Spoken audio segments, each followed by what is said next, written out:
Greetings, visitor. You stand in Sparta's political center, where all of the city's most important decisions were made. You should feel honored.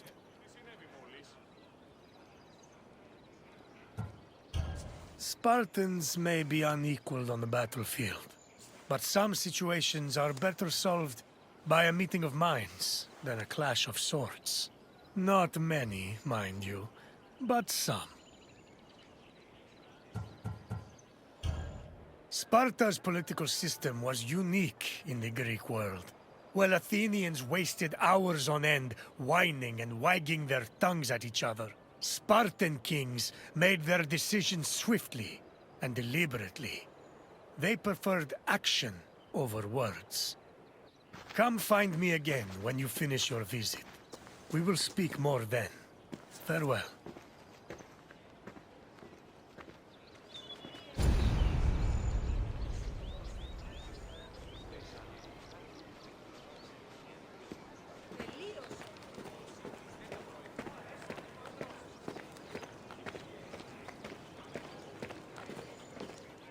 Sparta's political system differed from most of Greece's.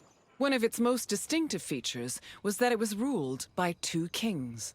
These kings belonged to two separate dynasties, the Eurypontids and the Aegeads, both of which were said to be descended from Heracles. Both kings shared equal powers, and disputes between them required the intervention of special magistrates known as ephors. However, if one of the kings were more charismatic or experienced, they could influence the weaker king's choices.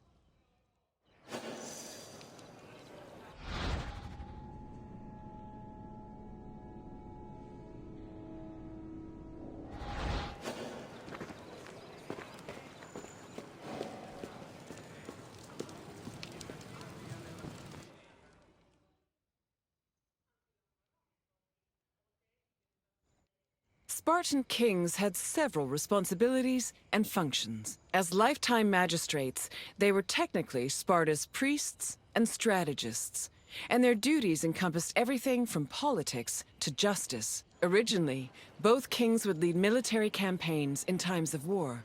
However, from 507 BCE onwards, only one of the two kings could be head of the army. On the battlefield, kings were accompanied by 300 elite soldiers for protection. But being a king wasn't only about working and fighting. They enjoyed special privileges as well. Spartan kings lived at the expense of the city, owned royal estates in the surrounding Perioikic cities, and received the majority of the spoils of war. When they passed away, they were buried with special honors, and the population mourned them for a period of 10 days.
The kings of Sparta enjoyed many important religious honors. They were in charge of sacrifices, both during military campaigns and at home.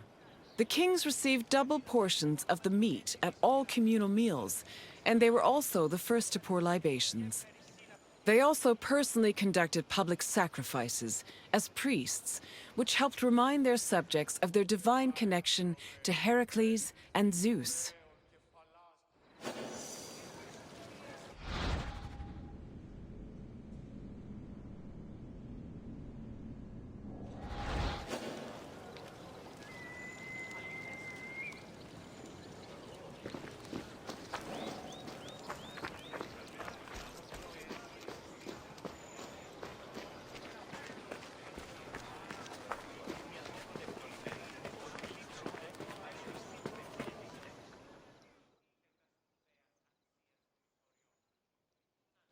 The ephors, or overseers, were 5 magistrates elected by the Spartan assembly. They were chosen from amongst Spartan citizens over 30 and served for 1 year with no possibility of re-election. The ephors played a large part in administrating the city and were considered the most democratic agents in the Spartan political system. They had judicial power and ordered the dispatching of the Spartan army during wars. They also met and negotiated with representatives from other states, in addition to running the agoge, the Spartan education system. While not as powerful as the 2 kings, the ephors still held great sway over Sparta's affairs.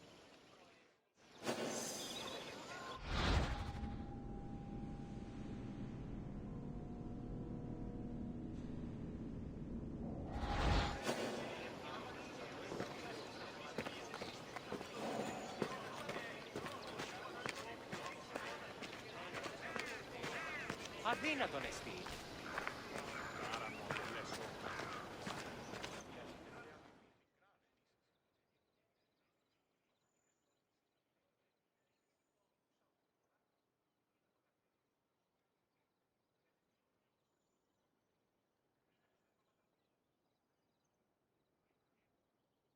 The gerousia was the Spartan council of elders.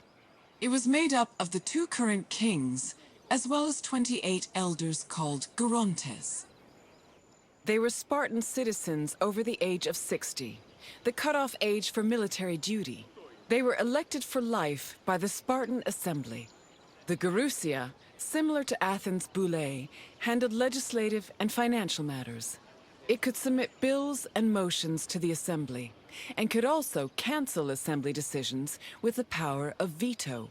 To ensure that the right of veto did not weaken the assembly, ephors were introduced to keep the gerousia in check and maintain a steady balance of power. This allowed Sparta to include more just elements in its political system.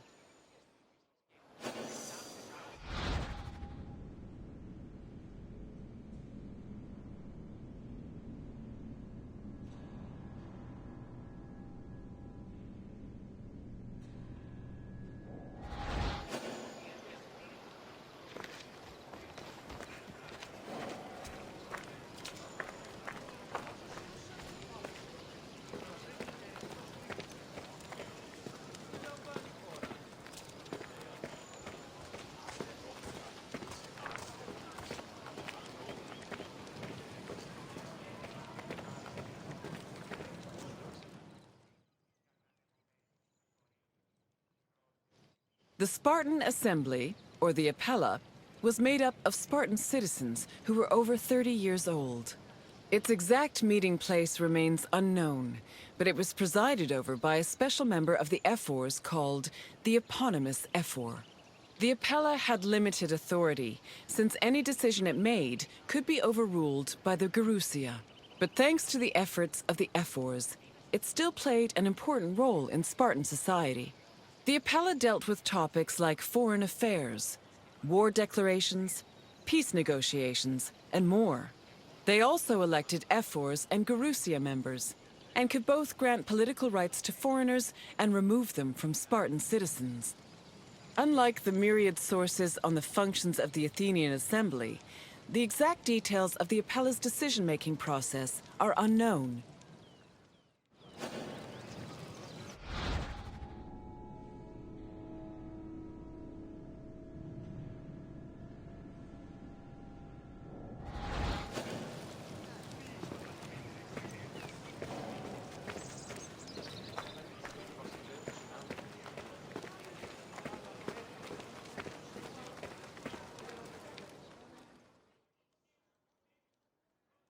I see you finished. I hope you feel more knowledgeable about the inner workings of Spartan politics.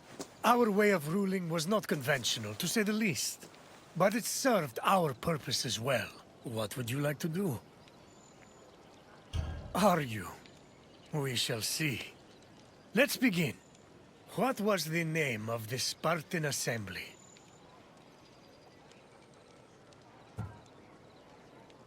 The gerousia was the Council of Elders. Try again.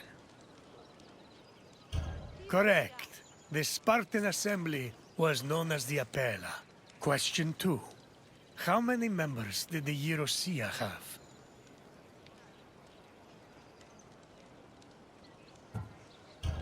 There were 28 geronters on the Council of Elders, but they weren't the only members of the gerousia. Keep trying. Yes, the gerousia consisted of 28 geronters and the 2 kings of Sparta. Last question. What was the name of the Spartan education program? Correct. Our rigorous education program was called the Agogi, and it was overseen by the Air Force. You've done well, Visitor. Very well. Farewell, Visitor. May your travels be safe and carefree.